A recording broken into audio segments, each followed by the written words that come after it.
Hello everyone, welcome to academy of civil engineering. Polity की I hope आप लोगों को प्रीवियस वीडियो पसंद आ रही होंगी एंड आप नोट्स भी बना रहे होंगे। आज हम बात करेंगे आर्टिकल 100 से लेके आर्टिकल 118 मतलब 118 पार्लियामेंट्री सिस्टम की। ऑलरेडी 2 वीडियो इस पे आ चुकी है, आप प्लीज प्लेलिस्ट में जाके देख लेना।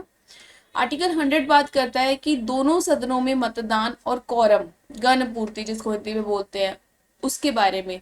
तो कब कितने जो मंत्री हैं वो अवेलेबल होंगे तो हम एक सत्र को, एक सेशन को शुरू कर पाएंगे।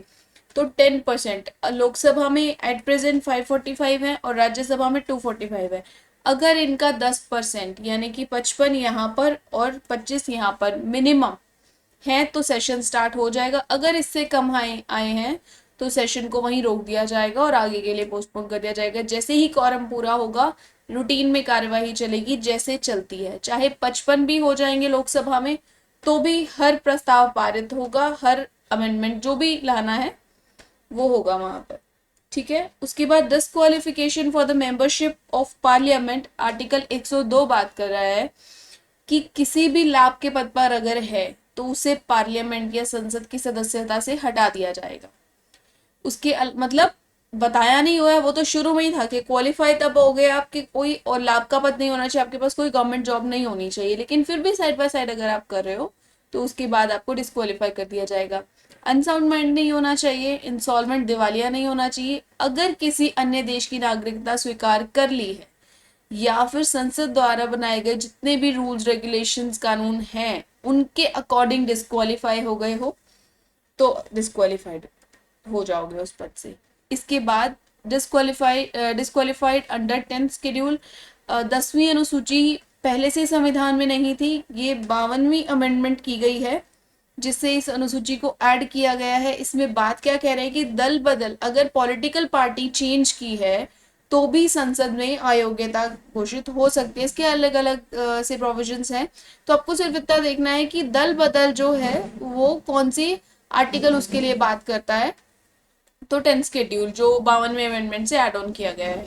आर्टिकल 103 इस योग्यता की सूचना निर्वाचन आयोग को देता है। प्रोसेस दी गई है कि इसी इलेक्शन कमीशन को दी जाएगी इस योग्यता अयोग्यता की सूचना कि सपोज कोई भी पर्सन है जो गवर्नमेंट जॉब कर रहा है और सडनली पता चलता है तो इलेक्शन कमीशन को आप बताओगे कि ये गवर्नमेंट जॉब भी है इनके पास और ये पार्लियामेंट का भी लिया हुआ है इन्होंने सीट, तो इनको ये यहाँ से डिस्क्वालीफाई कर दिया जाएगा। निर्णय राष्ट्रपति लेंगे, लेकिन अगर 10th शेड्यूल में जो डिफेक्शन है दल बदल से है तो उसका निर्णय सभापति या अध्यक्ष लेंगे। सभापति या अध्यक्ष 2 वर्ड मैंने यूज किए हैं। सभापति राज्यसभा के लिए क्योंकि वहां के जो मुखिया होते हैं तो वो सभापति होते हैं और लोकसभा में जो हेड होते हैं वो अध्यक्ष होते हैं।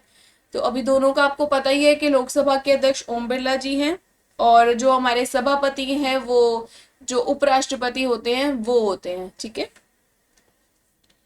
आर्टिकल 108 क्या बोलता है? जॉइंट सेशन, संयुक्त अधिवेशन। नाम से ही पता चल रहा है जब पार्लियामेंट के 2 हाउसेज हैं, लोकसभा और राज्यसभा, दोनों इकट्ठे कोई वर्क कर रहे हैं तो ये कब होता है? जब एक सदन दूसरे सदन की ना तो सलाह माने या फिर किसी भी प्रस्ताव को पारित ना करे या 6 महीने से ज्यादा तक उसको अटका दे।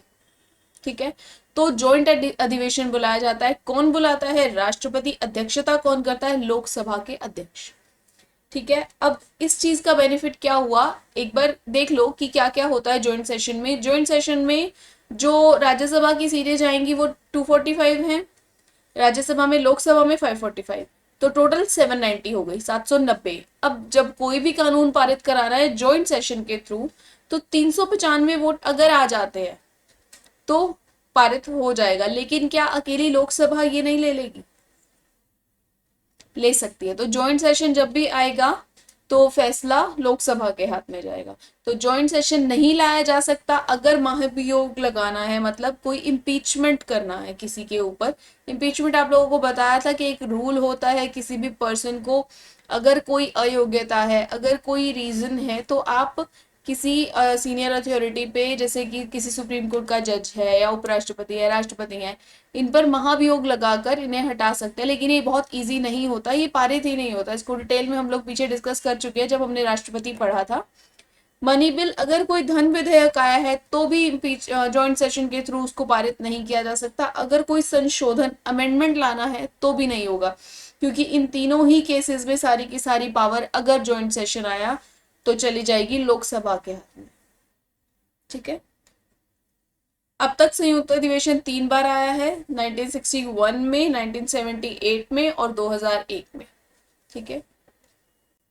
मनी बिल धन विधेयक, एक आर्टिकल 110 में इसका मतलब लिखा हुआ है कि क्या है मनी बिल धन विधेयक, क्या है कि किसी भी टैक्स को बढ़ाना, कम करना या उसको हटा देना जिससे गवर्नमेंट को इनकम हो रही है। ठीक है। तो कोई भी नया टैक्स इसके अंडर नहीं आएगा। मनी बिल के अंडर कोई भी नया टैक्स आप नहीं लगा सकते। ऑलरेडी जो चल रहे हैं उसको कम करना है, बढ़ाना है या खत्म करना है तो वो इसमें आ जाएंगे। गवर्नमेंट का जो भी लोन होगा वो इसमें आ जाएगा मनी बिल के अंदर। कंसोलिडेटेड फंड, ये कंसोलिडेटेड फंड संचित निधि होती है भारत सरकार की, जिसमें जितनी भी इनकम होंगी गवर्नमेंट को वो इस फंड में रखी जाएंगी और जब खर्चे होंगे वो यहीं से ही प्रस्ताव पारित करा के निकाले जाएंगे। ठीक है। तो आपने मनी बिल में देख लिया है, इसमें सिर्फ इनकम का जिक्र है, एक्सपेंसेस का कोई जिक्र नहीं है। अब बात करते हैं आर्टिकल 109, ये रिवर्स जा रहा है। 110 में डेफिनेशन है और 109 में स्पेशल प्रोविजंस है। तो स्पेशल प्रोविजन क्या है, विशेष प्रावधान क्या है? केवल लोकसभा प्रस्तुत करेगी मनी बिल, क्योंकि मनी से रिलेटेड डिसीजन, मनी भी तो सरकार की सॉरी आम लोगों की है, आम जनता की है, तो लोकसभा हमारे रिप्रेजेंटेटिव होते हैं, राज्यसभा वाले तो नहीं होते ना। तो इसीलिए ये जो पूरी पावर है वो लोकसभा के पास है, लोकसभा करेगी। राष्ट्रपति से पहले अनुमति लेनी पड़ेगी आपको। राज्यसभा सलाह दे सकती है लेकिन बिल को मना नहीं कर सकती, अस्वीकार नहीं कर सकती। अगर राज्यसभा कोई सलाह नहीं देना चाहती, कुछ भी नहीं बोलना चाहती, तो 14 दिन के बाद ये मनी बिल अपने आप ही पारित हो जाएगा। फाइनेंशियल बिल वित्त विधेयक आर्टिकल 117 में आता है। इसमें धन और व्यय की चर्चा की गई है। मतलब अभी हमने जो मनी बिल पढ़ा था, धन विधेयक पढ़ा था, उसमें सिर्फ इनकम आ रही थी कि गवर्नमेंट को जितने भी टैक्सेस से इनकम आ रही है, चाहे वो बढ़ाना है चाहे वो घटाना है, जितनी भी ऑल्टरेशंस करनी है वो वहां होंगी। अब वित्त विधेयक उससे काफी बड़ा एरिया है, इसमें इनकम प्लस एक्सपेंडिचर दोनों आएंगे। राष्ट्रपति की पूर्व अनुमति लेनी होगी। राज्यसभा यहाँ पर हस्तक्षेप कर सकती है लिस्ट बी के मामलों में। लिस्ट ए में जो मामले आएंगे वो बहुत जरूरी वाले होंगे, लिस्ट बी में नॉर्मल। तो आपको सिर्फ इतना याद रखना है कि इसके दो लिस्ट में डिवाइडेड होती हैं, ज्यादा डिटेल में पढ़ने की जरूरत नहीं है।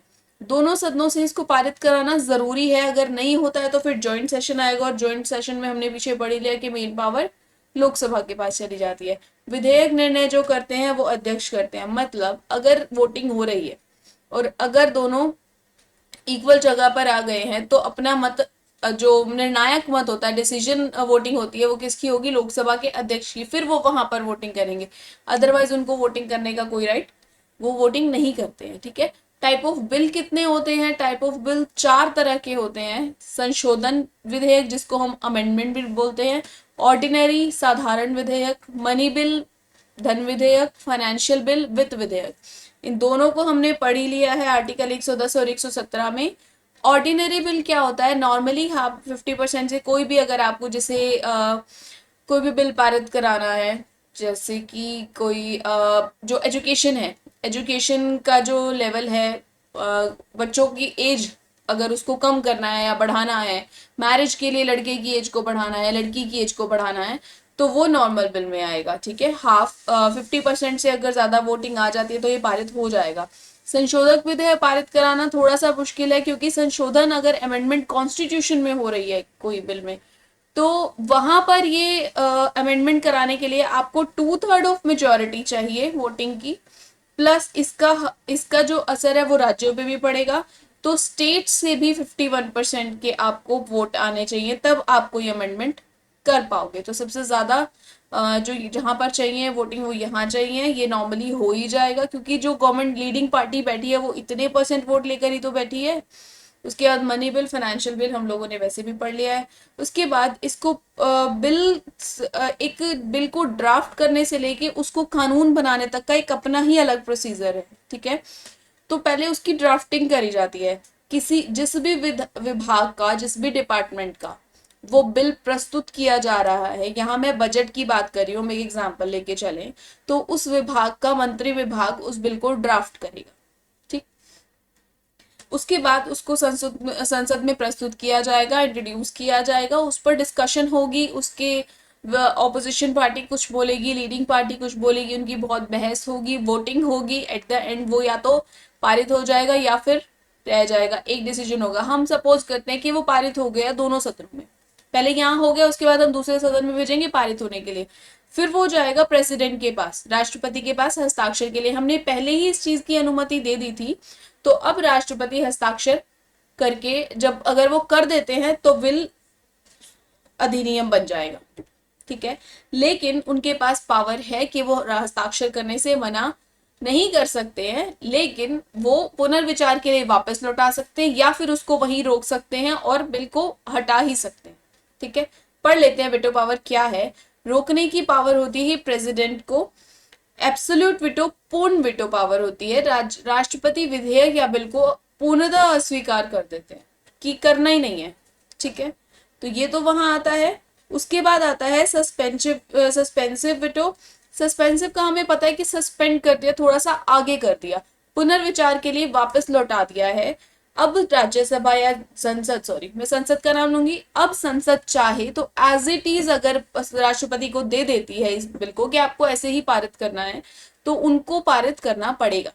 ठीक है, लेकिन ये डिसरिस्पेक्ट होती है यूजुअली, अगर उन्होंने बोला है कि इसमें ये चीज गलत है आप ठीक करके दो तो ठीक करके आएगी, लेकिन अगर नहीं भी करके देते हैं तो भी वो साइन करेंगे, उस पर उनको करना होगा। ठीक है, एक डिफरेंस है यहाँ पर, अगर हम अमेरिका की कॉन्स्टिट्यूशन की बात करें तो वहां ऐसा नहीं है। अगर उन्होंने ये बोल दिया कि ये वापस दे दिया और इसको दोबारा से इसमें चेंजेस करके दो, तो फिर उसको क्वालिफाइड वेटो पावर बोला जाता है, वो वापस से डबल मेजोरिटी के साथ पास होके आएगा, मेजोरिटी के साथ पास होके आएगा और फिर उसको लागू किया जाएगा। लेकिन हमारे इंडिया में ऐसा नहीं है, ये एज इट इज भी अगर आएगा तो भी इसको रोक नहीं सकते। उसके बाद पॉकेट विटो, नाम से पता चल रहा है कि राष्ट्रपति इसको पास नहीं करते, लौटाते नहीं है, अपने पास रख लेते हैं कि हाँ बस है, उसके ऊपर लिख के कर देंगे कि चलो ये पॉकेट विटो हो गया।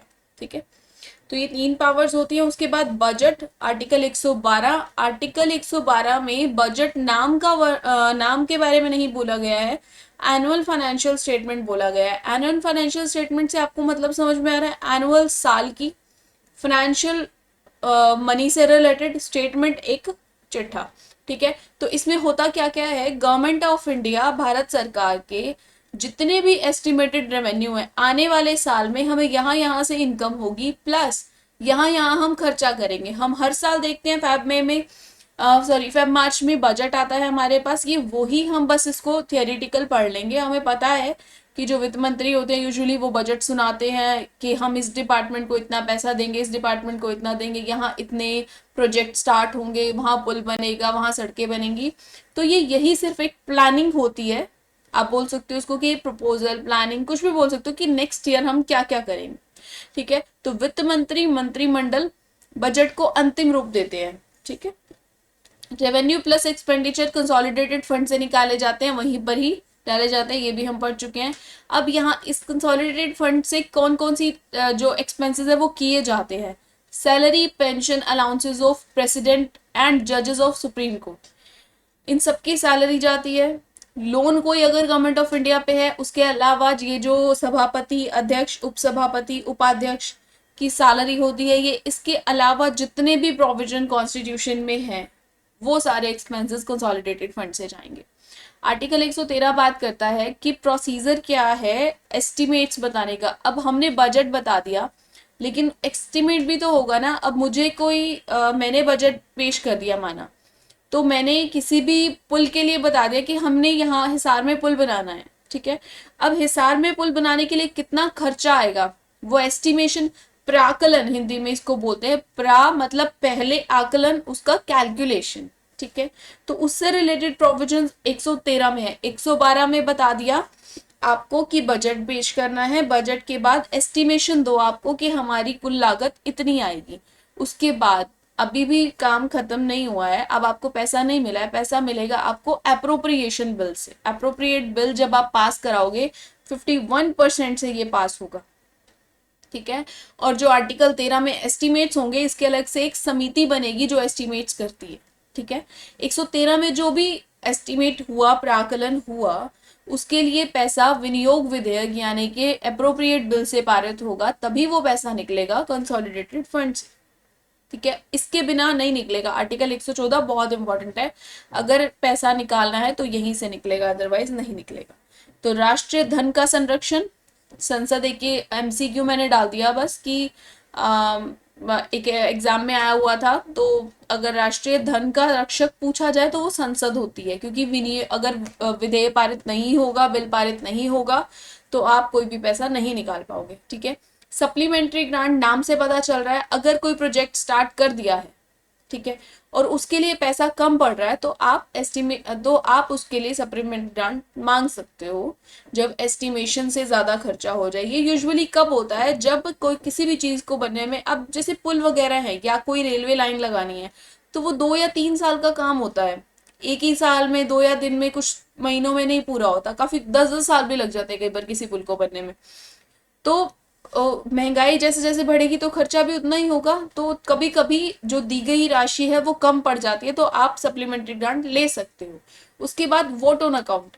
वोट ऑन अकाउंट एक, जब विशेष परिस्थितियों में, जब 113 114 ना हो पाए, कौन सी ऐसी परिस्थितियां होंगी जब जिस साल बजट नहीं आएगा, जिस साल हम विधेयक पारित नहीं करा पाएंगे, वोट, जिस साल चुनाव होंगे उस साल, क्योंकि लोकसभा बिजी होगी, तो उस साल क्या होगा, आप एडवांस मनी, अब देखो देश तो चलाना है, तो जितने भी जरूरी के खर्चे हैं वित्तीय कामकाज के लिए, आप 116 से लेखा अनुदान या वोट एडवांस मनी यहाँ से ले सकते हो। यहाँ आपको एक्सपेंसेस दिखाने की जरूरत नहीं है, आपका इतना खर्चा है आप बताओ और पैसे ले लो। इसका हिसाब देना पड़ेगा, गवर्नमेंट में जितना भी पैसा खर्च होगा उसका हिसाब देना पड़ता है, तो उसका हिसाब आपको देना पड़ेगा आगे जिस टाइम पे रूलिंग पार्टी आ जाएगी।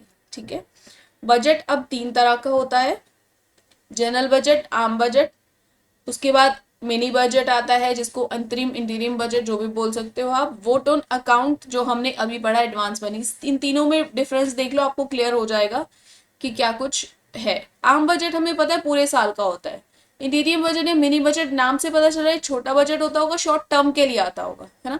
तो जिस टाइम पे वोटिंग हो रही है, जैसे अब नेक्स्ट ईयर वोट्स होंगे, 2023 में वोटिंग होगी, तो पूरे साल का बजट नहीं बनाना है, जितने टाइम तक की गवर्नमेंट है उतने टाइम तक का बनाओगे ना, उसके बाद जो गवर्नमेंट आएगी वो पेश करेगी अपना बजट, तो उस टाइम पर हम मिनी बजट लेकर आएंगे। जितना टाइम है उस टाइम तक के लिए गवर्नमेंट को चलाना तो है ही, देश तो नहीं रुकेगा ना, एक्सपेंसेस तो जाएंगे, सैलरीज तो जाएंगी सबकी। तो ये हो गया मिनी बजट। लेकिन इसमें प्रॉब्लम क्या आती है, इसमें इनकम और एक्सपेंसेस दोनों आएंगे, लेकिन एडवांस मनी में सिर्फ एक्सपेंसेस हम बताएंगे, इनकम हम नहीं बताएंगे। दूसरा, इसके लिए हमें अप्रोप्रिएट बिल पास कराना पड़ेगा अगर हम मिनी बजट दे रहे हैं, लेकिन अगर हमें एडवांस मनी चाहिए हमारे रूटीन एक्सपेंसेस के लिए, तो इसमें यहाँ पर विनियोग बिल पास कराने की जरूरत नहीं है, बस एक्सपेंसेस बताओ और खर्चे ले जाओ। ठीक है। तो तीनों में डिफरेंस पता चल गया, ये पूरे साल का होता है, इनकम एक्सपेंडिचर दोनों। ये तो नॉर्मली होता है ना जो प्रोसेस हमने पढ़ लिया, ये थोड़ा सा हटके होता है, थोड़े से कम टाइम के लिए होता है, सिर्फ जिस टाइम पे वोट होने हैं तभी आएगा। ये और भी ज्यादा ईजी है कि जब आपके पास खर्चे नहीं हैं, जब आपको एक एडवांस मनी चाहिए, आप सिर्फ अपने एक्सपेंसेस बताओ कि अभी इतने पैसों की जरूरत है, ले लो, और इसका हिसाब आप बाद में दे देना। ठीक है। लेकिन जैसे ही सरकार की बजट प्रक्रिया शुरू हो जाए तो अपना वार्षिक बजट पारित कर दे। अब आपने जो लेखानुदान से या वोट ऑन अकाउंट से मनी ली है, उसको आप पारित करवाओगे अपने नॉर्मल बजट में, वार्षिक बजट जब भी लेकर आओगे उससे, भाई इतना पैसा हमने वोट ऑन अकाउंट से ले लिया था, यहाँ यहाँ लगा दिया है, अब बाकी का पैसा हमें नॉर्मल बजट से चाहिए, तो ये सारा वेरीफाई हो जाएगा। उसके बाद आता है कटौती प्रस्ताव। अभी हमने, ये प्रोसेस तब आती है जब रूलिंग पार्टी ने एस्टिमेट्स बता दिए हों। मैंने बताया कि पुल की लागत लगेगी 35 करोड़ रुपए। ठीक है। मुझे हिसार से तो शाम रोड पे, क्योंकि बहुत खड्डे हैं और हर बार सड़क टूट जाती है, हैवी ट्रैफिक हो जाता है यहाँ से, तो बड़े बड़े ट्रक्स नीचे से जाएंगे और एक फ्लाईओवर बनेगा कार्स के लिए। ठीक है। उसकी जो कॉस्ट आएगी वो 35 CR आएगी। तो सामने वाली जो ऑपोजिशन पार्टी है उन्होंने बोला कि नहीं, ये काम तो सेम 25 लाख में भी हो सकता, 25 करोड़ में भी हो सकता है, तो आप 10 करोड़ एक्स्ट्रा क्यों। तो ये एक जब आप करते हो ना कि बात करते हो, डिस्कशन करते हो, तो ये आता है कटौती प्रस्ताव आता है। ये भी बहुत 2-3 तरह का होता है, वो पढ़ लेते हैं। आर्टिकल 113 के अनुसार जब प्राकलन या एस्टिमेट किया जाता है तो विपक्ष उस रकम को कम कराने के लिए कटौती प्रस्ताव लाती है। ठीक है, तो टाइप ऑफ कट मोशन क्या है, कितने प्रकार के होते हैं। पहला आता है नीतिगत कटौती, पॉलिसी कट। किसी बजट को विपक्ष द्वारा अस्वीकार कर देना कि नहीं बनाना है, यहाँ पर कुछ नहीं करना, बजट पास ही नहीं करेंगे हम। तो उस समय जो मांगी गई राशि है वो 1 रुपए तक सीमित हो जाती है। लेकिन ये कब एक्टिव होगा, जब देखो कोई भी बजट पारित कराने के लिए हमें लोकसभा में 51% चाहिए। ठीक है, अगर आपने नीतिगत कटौती या पॉलिसी कट 51% से पास करा लिया, मतलब क्या हुआ कि जो रूलिंग पार्टी है उसके पास 50% नहीं है। अगर उसके पास 50% नहीं है तो ले आओ जो नो कॉन्फिडेंस मोशन है, अविश्वास प्रस्ताव ले, और सामने वाली सरकार गिर जाएगी। ठीक है, तो ये तो प्रैक्टिकल है नहीं, नीतिगत कटौती नहीं हो सकता। ऐसा नहीं है कि बिल्कुल ही नहीं हो सकता है। जब आपको लग रहा है कि सामने वाली सरकार टूट रही है, तो वैसे भी उसको गठबंधन से बनी हुई है, तो सरकार गिर ही जाएगी नीतिगत कटौती लाते लाते। ठीक है, दूसरा जो प्रैक्टिकल है, जो जेन्युइन है, जो होता है, वो होता है इकोनॉमिक कट, अर्थगत कटौती, जो हमने अभी बात की कि किसी भी राष्ट्र प्रोजेक्ट की राशि को कम कराया जा रहा है। ठीक है, तो इसको कम कराया है, इसी तरीके से ही यूज होता है ये बेसिकली। तो यहाँ पर एक 35 करोड़ की जगह आप कह रहे हो कि 25 करोड़ में ही काम हो जाता है, तो हम अपनी अमाउंट को कम कर देते हैं। तो ये जेन्युइनली ये यूज होती है। टोकन कट या प्रतीक कटौती क्या होती है, सांकेतिक कटौती भी इसको बोलते हैं। किसी भी प्रोजेक्ट के लिए असहमति बताई है ऑपोजिशन पार्टी ने, और इसकी जो राशि होती है उसमें से 100 रुपए तक की कटौती कर ली जाएगी, और ये सांकेतिक कटौती हो जाएगी, इसका कोई मतलब नहीं बनता है। ठीक है, उसके बाद आता है प्रोसीजर ऑफ पार्लियामेंट। क्या संसद की प्रक्रिया है। बजट के सेशन हमने संसद के सेशन हमने पढ़ लिए थे। 3 सेशन होते हैं, बजट सेशन, मॉनसून सेशन और विंटर सेशन। सबसे बड़ा सेशन ये होता है, सबसे छोटा विंटर होता है, ये मिड में। अभी रिसेंटली ये खत्म हुआ है अगस्त में, मॉनसून सेशन। उसके बाद डेली रूटीन, मतलब रूटीन जो इसके प्रोसेस चलता है वो क्या चलता है। तो पहले ये 4 पोर्शन में डिवाइडेड रहता है, जो भी टाइमिंग होता है यहाँ का 11 से 6 का। तो पहला आता है क्वेश्चन आवर 11 से 12 बजे तक का। उसके बाद बीच में 0 आर आता है 12 से 1 का। लंच टाइम 1 से 2 का। उसके बाद ये प्रोसेस चलती है 2 से 6 तक की। इसमें क्या होता है, इसमें प्रस्ताव पारित किए जाते हैं, इसमें बहस की जाती है, इसमें डिस्कशंस होते हैं, इसमें वोटिंग्स होती हैं। तो ये सब काम यहाँ होता है। इसको डिटेल में पढ़ लेते हैं। पहले तो क्वेश्चन आवर को। क्वेश्चन आवर होता है 4 तरह का, इसमें भी आगे डिवाइड किया हुआ है। स्टारर्ड क्वेश्चंस होते हैं, तारांकित क्वेश्चन, जो ऑरली पूछे जाते हैं। मुझे कोई बात करनी है किसी भी मिनिस्टर से ऑपोजिशन में या रूलिंग पार्टी में, सॉरी मैं ऑपोजिशन से हूँ तो रूलिंग पार्टी में बात करनी है, तो हम बात करेंगे कि हमें जवाब दीजिए, हमारे ये क्वेश्चन है, आपने क्या क्या किया। अभी हम देखते भी हैं आज में कि मोदी सरकार ने क्या किया इतने सालों में, तो वो होते हैं स्टारर्ड क्वेश्चन, ऑरल क्वेश्चन। ठीक है, अनस्टारर्ड क्वेश्चंस कौन कौन से होते हैं, अतारांकित क्वेश्चन, जो रिटन क्वेश्चंस होते हैं। लोकसभा के अध्यक्ष को सत्र या सेशन के शुरू होने से 10 दिन पहले नोटिस दे दिया जाता है, एक लिस्ट दे दी जाती है कि हमें सामने वाली पार्टी से ये क्वेश्चंस के आंसर चाहिए है। अब अगर हम आने वाले प्लान्स को सुने तो हम एक ही दिन लग जाएगा पूरा पूरा के उनको सुनने में। तो वो हम क्या करते हैं, हमारे क्वेश्चंस की एक लिस्ट बना के दे देते हैं, वो वहां से लेके हमें वापस दे देते हैं। तो ये हमारा रिप्लाई होता है अतारांकित यानी कि अनस्टार्टेड क्वेश्चंस में। शॉर्ट नोटिस क्वेश्चन होते हैं कि किसी भी पर्सन को, अगर किसी भी मंत्री को अगर सत्र शुरू हो गया है और फिर कुछ पूछना है सामने वाली पार्टी से, रूलिंग पार्टी से, बेसिकली ऑपोजिशन पार्टी क्वेश्चन करेगी ना रूलिंग पार्टी से, तो सत्र शुरू होने के बाद 10 दिन के नोटिस पर क्वेश्चन आप पूछ सकते हो। रेंडमली कुछ भी नहीं पूछ सकते हो, उसकी लिस्ट एक होती है आपके लोकसभा के अध्यक्ष के पास। ठीक है, उसके बाद आते हैं सप्लीमेंट्री या पूरक क्वेश्चंस। अब ऑरल क्वेश्चंस आपने कुछ पूछे हैं, आपके पास उन्होंने जवाब दिया है, उसके आप क्रॉस क्वेश्चनिंग भी तो करोगे ना, नहीं नहीं ऐसा तो नहीं था, आप तो झूठ बोल रहे हो, आप ये तो गलत तरक दे रहे हो। तो ये होते हैं more detail on start question. इन्हीं पे ही अगर आपको सप्लीमेंट्री, ऑरल के सप्लीमेंट्री क्वेश्चंस पूछने हैं तो, क्योंकि इसमें तो क्वेश्चन बनेंगे ही नहीं अगर आप स्टार्ट की बात करोगे। शॉर्ट नोटिस क्वेश्चन में आपने शॉर्ट नोटिस दे ही दिया है, तो ये एक दूसरे से लिंक्ड होते हैं सप्लीमेंट्री क्वेश्चन स्टार क्वेश्चन से। ठीक है, संसद के विभिन्न प्रस्ताव क्या क्या होते हैं, अब आपको नाम से ही पता चल जाएगा कि कौन सा क्या मोशन है, कौन सा क्या प्रस्ताव है। वोट ऑफ थैंक्स, धन्यवाद प्रस्ताव किसी सीनियर अथॉरिटी को दोगे ना, तो जब राष्ट्रपति अभिभाषण, आर्टिकल 86 हमने पढ़ा था, लास्ट ही वीडियो थी, वो अपना अभिभाषण देते हैं, उस चर्चा में दोनों सदनों में इस भाषण की चर्चा की जाती है और इस पर जो वाद विवाद होते हैं उसके तहत सरकार धन्यवाद प्रस्ताव पारित करती है। तो थैंक यू बोलते हैं, प्रेसिडेंट हैं, आए हैं, बोलकर गए, तो एक तरह से हम उनको रिगार्ड कर रहे हैं। तो दूसरा आता है कट मोशन, कटौती प्रस्ताव, हमने अभी अभी पढ़ा कि किसी भी प्राइस को कम करना है या बजट को पारित ही नहीं होने देना है, तो वो सब यहाँ पर आ जाएगा। तीसरा आता है no confidence motion. No confidence motion में अविश्वास प्रस्ताव होता है जब आपको लगे कि जो रूलिंग पार्टी है वो अपना बहुमत खो चुकी है या अभी उसके पास 51% से ज्यादा वोट्स नहीं है, तो आपके लिए और सरकार गिर जाएगी। लेकिन इसका एक प्रोसेस है, 10 दिन पहले आपको नोटिस देना पड़ेगा और मिनिमम 50% से आपको इसको स्टार्ट करना पड़ेगा। इस पे भी हम डिटेल में, जब हमने प्राइम मिनिस्टर किया था, डिटेल में बात जरूर की थी कि अविश्वास प्रस्ताव सबसे पहले जवाहरलाल नेहरू जी के टाइम पे आया था। ठीक है, उसके बाद सबसे ज्यादा बार आया है इंदिरा गांधी जी के टाइम पे, तो वो पूरी डिटेल उसमें है। आप पॉलिटी की पूरी प्लेलिस्ट स्टार्टिंग से लगाओ, आपको सारी चीजें समझ में आएंगी। संसद के विभिन्न प्रस्ताव कौन कौन से है ये हमने कर लिया है, यहाँ नेक्स्ट आते हैं। उसके बाद आता है निंदा प्रस्ताव, सेंश्योर। तो सेंश्योर मोशन में क्या होता है कि आप निंदा कौन करेगा, ऑब्वियसली पावरफुल पर्सन की निंदा कौन करता है, जो नीचे है। अब आप एक देखो, प्रैक्टिकली सोचो, क्या बीजेपी कांग्रेस की निंदा करेगी? क्या जरूरत है उनको, वो रूलिंग पार्टी है, वो ऑपोजिशन पार्टी है, रूलिंग तो नहीं है ना। तो ये तो नाम से ही पता चला ना कि ऑपोजिशन पार्टी निंदा करेगी रूलिंग पार्टी की।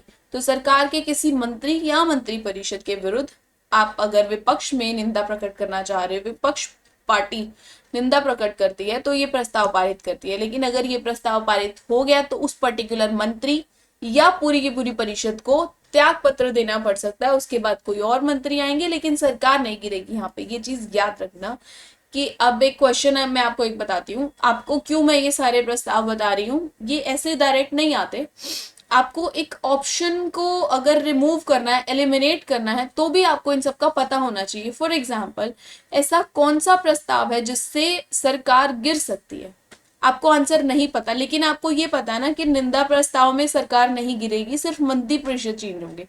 इसके अलावा अगर हम बात करें कि नो कॉन्फिडेंस मोशन है, ये पारित हो गया तो सरकार गिर जाएगी। अगर आपको इसका आंसर भी नहीं पता और ऑप्शन में धन्यवाद प्रस्ताव आ गया, तो आपको पता है इसमें तो सरकार का कोई लेना देना ही नहीं है, ये तो थैंक यू एक है। तो इसीलिए आपको सारे प्रस्ताव पता होनी चाहिए कि किसमें क्या है, ताकि आप एलिमिनेट कर पाओ ऑप्शन को। ठीक है, उसके बाद आता है अटेंशन प्रपोजल, नाम से पता चल रहा है ध्यानाकर्षण प्रस्ताव। ध्यानाकर्षण प्रस्ताव किसी मुद्दे पर सरकार का ध्यान आकर्षित करना है। आप बोल रहे हो कि हमारे एरिया को भी देखो, बहुत बैकवर्ड है, इसके लिए भी कुछ होना चाहिए, तो वो आता है। ये 1954 मैंने इसलिए लिखा है क्योंकि इंट्रोड्यूस 1954 में हुआ था। ठीक है, तो आज के लिए इतना ही, कल पढ़ेंगे संसद की जितनी भी समितियां होती हैं और बाकी के provisions. Thank you so much.